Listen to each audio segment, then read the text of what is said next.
Wacky one. I decided to share it with you guys. The dead beneath London streets, human remains dating back to the Roman Empire, populate the grounds below the surface, representing a burden for developers but a boon for archaeologists. So, Smithsonian Magazine, the greatest cover-uppers in the world, are actually showing something. It's crazy. Look at that. A skull is uncovered at the Bedlam burial ground, where it is believed over 20,000 Londoners were buried between 1569 and 1738. On March 17, 2015, in England, grave robbers had gotten there first.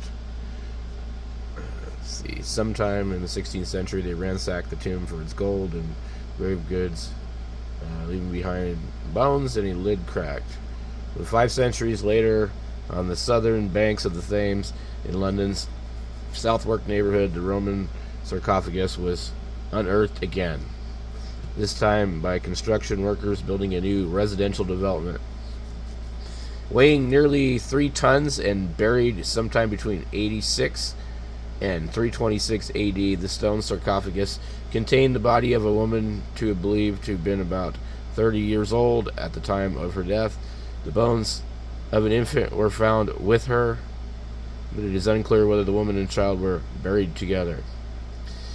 The sarcophagus dates to London's earliest years, not long after the Romans planted the walled settlement of Londinium,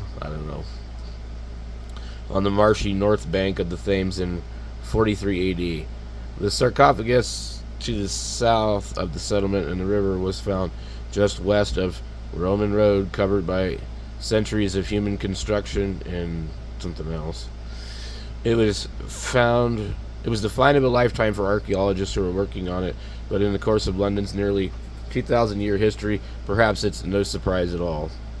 The sarcophagus, its occupants, and 40 years' worth of London's Roman burial finds are part of an exhibition at the Museum of London Docklands, running until the end of October.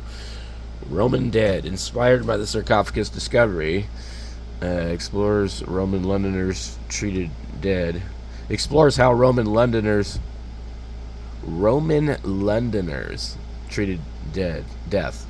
Okay, so Romans occupied London. Many of the objects have never been displayed. Some of the finds are grim, even for skeletons. 4 of the skeletons on display came from a pit found near London Wall, filled with more than 40 skulls of men between the ages of 18 and 35, all killed by blunt force trauma to the head.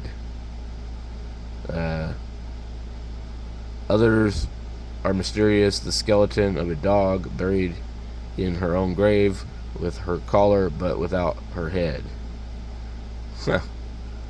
An iron ring welded in place around an arm. Unclear whether it was done before or after death, or why. The exhibition also seeks to show that London has been, from its founding, a center of trade, peopled by immigrants from across the world. One of the skeletons, for example, belonged to a blue-eyed woman of black African ancestry who traveled to London via the Mediterranean trade routes. She was just one of nearly 60,000 residents that the settlement boasted at the height of Roman's power in Britannia. Let's see. Pretty cool stuff. I mean, go on and read, but I don't know where this is at on the internet. Getpocket.com, explore the dead beneath London. I thought it was pretty cool. I mean, I'm an American, so I don't know nothing about this crap. I just always think it's cool when they find stuff. Like Göbekli Tepe and different things like that. So, anyway, yes, I'm sick. I'm still sick. I'm hacking up crap, and I'm just trying to get through it. So, we'll catch you guys later in the next video.